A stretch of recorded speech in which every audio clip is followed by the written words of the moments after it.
Yo, it is Thursday. It's Thanksgiving Thursday, actually. Thanksgiving. And we know you're home. We know you have some family that you're not used to being around.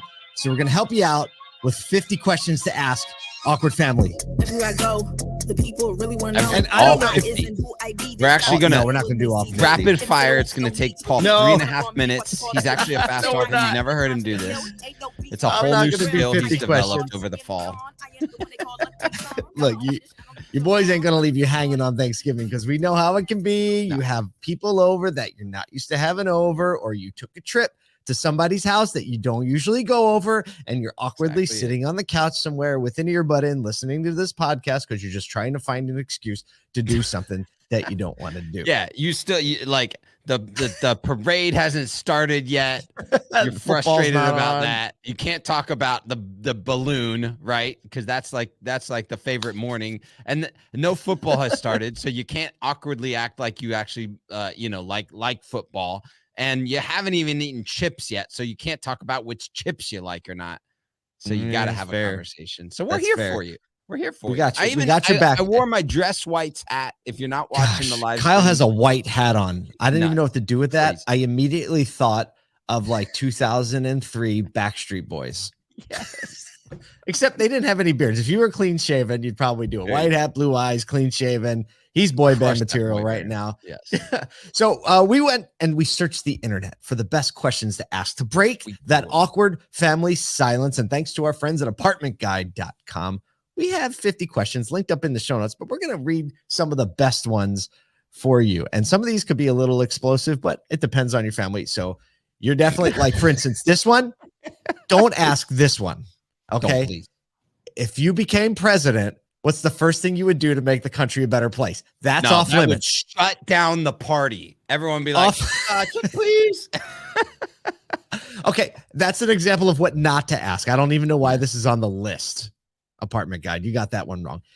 Here's a fun one, which could turn into a fight, but it could just be really hilarious. What is something you got away with as a child that your family still doesn't know about?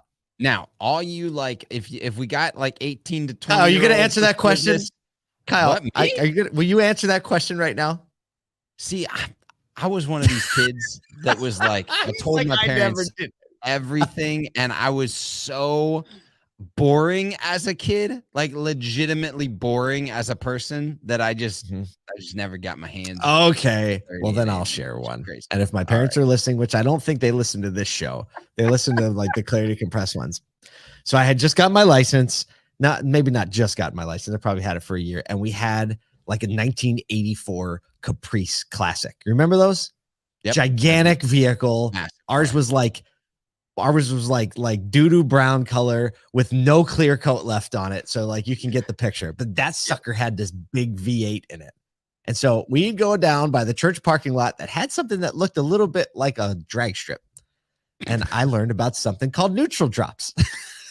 Oh, there you go. And that's when you put the car in neutral. It doesn't work on an EV, but you don't need to do it in an EV. Put the car in neutral, you hit the gas pedal, you wait till it revs up, and then you just drop it into drive. And boy, that thing would light those tires up. Yep. So never told my parents about that. There you go. My family doesn't know about that. All right, let's get to some more questions. Just little moment of transparency. I feel lighter all of a sudden. You feel better? Free. Yes. Yeah. This is like an opening up experience. It is. It's really good. Yeah. Okay, here's one that's certain to spark debate, but hopefully in a friendly manner. Who is the best cook in the family? It might be a little sensitive for Thanksgiving. Well, yeah, see, that could get weird because normally when you go over, like if you're at grandma's house or mom's house, there's kind of like this unspoken word where it's like mom just is the best cook because she's mom.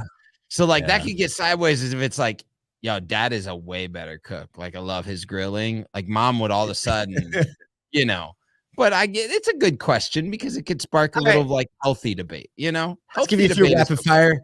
Healthy debate. In your opinion, what is the worst movie of all time? That's a fun one. That's certainly going to raise some opinions and some thoughts. This is an interesting one. If you could pick your own name, what would it be? You kind of can pick your own name when you're an adult. I guess you could. I don't know. At a restaurant, do you tip based on level of service or based on the bill itself? That's a good one to give you a little window into somebody's world. What's the craziest thing you've ever eaten? What's your earliest memory? That's a fun one. Unless it's a bad memory, and we'll just keep moving. Family. I hope that'll bring everybody to the you know. Oh, you have a relatively functional family and family history. My earliest memory is dad yelling at us to get in the car. Oh yeah. Okay. That's fair. All right, let's see.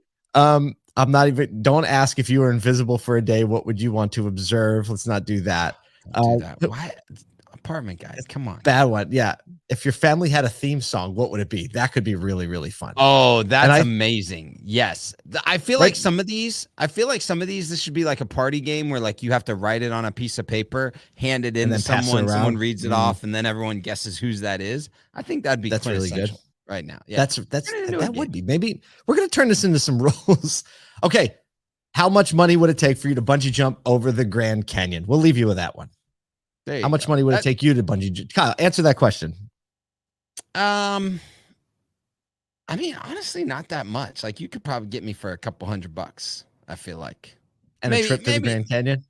Yeah, you'd pay for the trip, probably $1,000. You know, I'm not like a daredevil type person, but if you hung $1,000 up in my face, I'd do most things that are kind of like daredevilish. So for $1,000. Yeah, for $1,000. That's it. Okay, it's not much. Okay, well, there you have it. You have family to get back to. Now, hopefully, we've armed you with a bunch of questions to ask and not ask. Enjoy your day with your family. Have some Thanksgiving turkey. And look, we have a lot to be thankful for, especially you. We'll see you soon.